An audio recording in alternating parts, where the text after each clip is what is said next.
What's going on, guys, and welcome back to another episode of Career Mode. This is episode number 142, and we start today's episode off with seeing that Aaron Creswell is returning from injury, which is great, and we also had a couple of European qualifiers with England. As per usual, we're simulating them, even though, I've always wanted to manage England, and finally, for the first time on YouTube in this series, we can do so.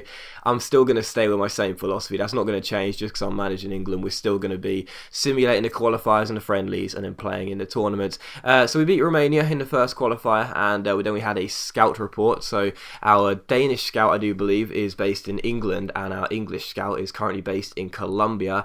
We look at a couple of these players. A couple of them seem really decent, but as per usual, when you have only 1 or 2 months scouting on a player, they could actually drop in terms of overall and potential significantly. So I'm keeping these results with a pinch of salt, basically. I did actually sign one of those English players because he looked quite good, but for the rest of them, I'm just going to keep scouting, and we'll wait and see what they look like after another month. Following that, Jake Powell came to us and said, "It's amazing you're now giving me chances in the team. Thanks, boss." And I was like, is that sarcastic? Because you haven't played a single minute of football this year. And also we had our second European qualifier with England against Denmark. As you'll see, Welbeck gave us the lead, then scored another goal to put us back in front after Denmark equalised. And then Ross Barkley made it 3-1 before Denmark scored a consolation from a penalty. So we win both qualifiers, which is great. And as per usual, with those qualifiers, I can't recall a time where I've ever failed to get a nation qualified, even when simulating every single game. So, even when I'm simulating these games, don't panic, don't worry, because I'm almost certain that we'll probably go through. I think it's probably impossible not to go through to the tournament in the summer, but still, we take on Manchester City for the first of 2 games today, travelling to the Etihad Stadium, and City aside, who I don't know why, but they just never really do it in career mode. They never really challenge for Champions League titles, never really challenge for Premier League titles. They're always in 3rd or 4th or around that area, barely ever in the top 2 or going for a Premier League championship, which is really surprising to me, at least not in the first few seasons. In the first season they might do okay, but after that they sort of drop off a little bit for some reason.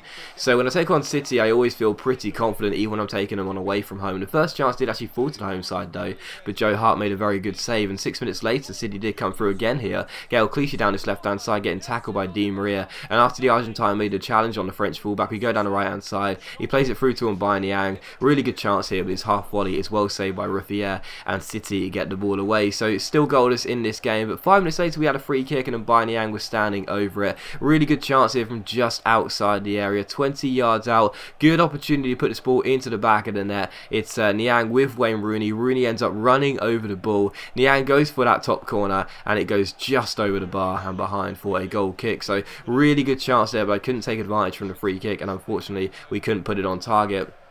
But City get the ball away here. Kevin Tavernier finds Jordan Henderson. How about this for a ball by Henderson? Absolutely fantastic. But what I will say is that Mangala, I don't really know what on earth he's trying to do, and I don't think he's going to want to see that on Match of the Day tonight either, because that is just a shocking piece of defending from the French centre-back, who is usually so reliable on this game, and he's trying to out-muscle Niang, which he should be able to do. He's a big, powerful centre-back, but instead, he just lets Niang go round the back of him, and once Niang rounds Ruffier, how about that? It's another skill shot goal, my second of the series. Yes, I know it's an open goal, just like the first one, but even so, it looks really, really nice, doesn't it? A little bit cheeky from Niang, the same player who scored the first one, obviously, but even so, he makes it to 1-0 to City, 1-0 to West Brom even, here at City, and it's the perfect start to this game just before the half-time mark. He gets his 12th goal of the season, and other than the chance they had in the first half early on, which Hart saved, they were just really poor, City, and I mentioned it actually just a minute ago. I don't really know why they just don't seem to do very well on career mode. I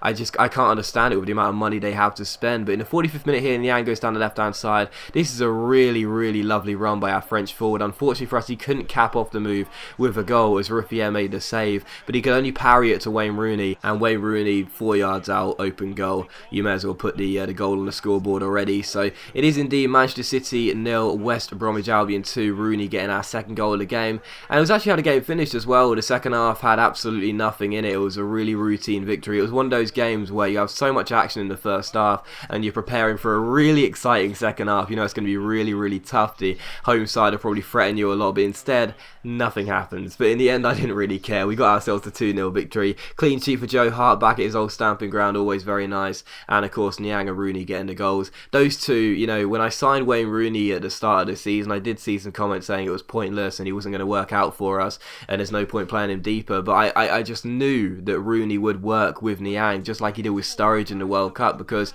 yes, I'm controlling these players, but Niang has these off-the-ball runs like Sturridge does, and Rooney is the perfect player to use just behind the striker because he's so good at threading balls forward, and even when he goes forward to score himself, he's got the stats to do that because he is such a great striker as well as a centre forward / CAM. So Rooney's such a great player on this game, so's Niang, and that's no real surprise that both of those have got off to a really good start this season. But still, we take on Anderlecht here for the second and final game of today's episode, travelling to Belgium for our 5th Champions League game. And coming into this game here, if we won the game, we would guarantee qualification into the knockout stages. Draw the game, and although mathematically Anderlecht we still had a chance to knock us out come the final game of the group stage, we would still be very, very confident in our chance of going through. However, lose the game and Anderlecht are going to cut the gap to 0 points and only be behind us on goal difference depending on how the score finishes up. So what a big game this is going to be, and the first chance did fall to Anderlecht, thankfully for us, though the header went wide of the post. But in the 21st minute here, as Andy Carroll runs forward, we would indeed make it 1-0. It didn't come through Andy Carroll after a nice little fast break there,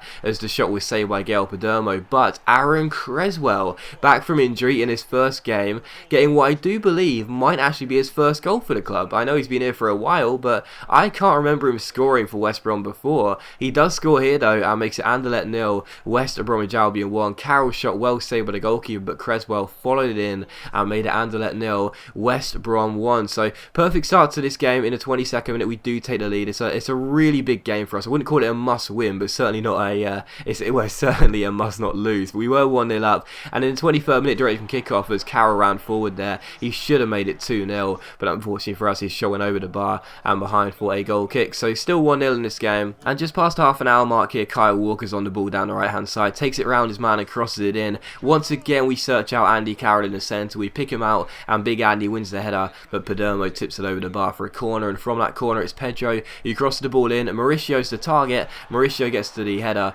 but unfortunately it goes over and behind. So still Anderlecht 0, West Brom 1, but so many chances early on for us. Anderlecht had a chance here in the 41st minute from a corner, and their header went just over the bar themselves. So despite being 1 goal up, it certainly wasn't all one-way traffic. There was really good chances for the home side as well as West Brom, but just after the restart in the second half here, directly from kickoff, we give it to Di Maria down this right-hand side, who takes on the number 2 for Anderlecht, beats him pretty easily, goes inside and shoots, but Padermo makes a very good save and tips the shot onto the roof of the net. So he was being a very frustrating character for us because we kept on having so many chances, but he kept on saving the shots. And in the 54th minute, again we're through here, and again it is Andy Carroll. I go for an audacious chip from a mile out, and again Padermo makes the save. I think it was going wide anyway, but he had to be short, and it was still 1-0. And a couple minutes later, again we are going through on goal. Pedro down his left-hand side, chipping it through to the danger man Carroll again, and again we fail to score. Padermo may have dived the wrong way, but Carroll's shot goes wide and behind. So still 1-0 in this game. So many chances, Carroll missing a lot of them unlike him, and it was still 1-0. And in the 65th minute here, Anderlecht come forward and try and grab themselves the equalising goal. Mitrovic to Tielemans who shoots, and it's a good stop by Joe Hart, and we managed to get the rebound as well. So good save by our goalkeeper there, and we are still 1 goal up in this game. But the Belgians were beginning to threaten and get some life back into the game. But in the 69th minute, again Carroll comes forward, and again Andy Carroll misses the target. It's so unlike him. He's such a great striker for us. He's growing very nicely as well, but I just could not seem to get it started with him in this game. But 30 minutes from time here, Anderlecht's get a bit of the ball forward, and Conte's header is well saved by Joe Hart as we get the ball away. So still the Belgians threatening, looking for that equalising goal. We were still 1-0 up in this game, and 9 minutes before time they go down this right hand side. Achiampong plays it forward towards Conte, through towards the number 19, back towards the number 20 Conte, who plays it back to the number 19. They cross the ball in, and in the centre it's turned in by Mbemba, and Anderlecht grabbed themselves the equalising goal 7 minutes and 40 seconds before time. It's really frustrating. It's funny, but the guy who scored the goal was actually the guy who gave the ball away that led to our counter-attack that our goal was scored from in the first half. So talk about redemption. But even so, he gets the goal. It makes it 1-1. As you can see, 5 minutes from time as well, well. Vandenborre finds Mitrovic, who crosses the ball in, and the header goes just wide and behind for a goal kick. And in the end, the game does finish Anderlecht 1, West Bromwich Albion 1, as the last chance falls here. But once again, we failed to take advantage of it. So absolutely livid to only get ourselves a point from this game, because don't get me wrong, as you'll see the table in tomorrow's episode, we are pretty much guaranteed to be going through. But even so, it's so frustrating. Now, we could have sealed the game in this, sealed our fate, sorry, in this game, and instead I threw it away despite a catalogue of chances. But as always, guys, a big thank you for watching the video. I really hope you have enjoyed it. If you have enjoyed today's episode, then please do leave a like, and I'll see you for the next episode of Career Mode tomorrow afternoon.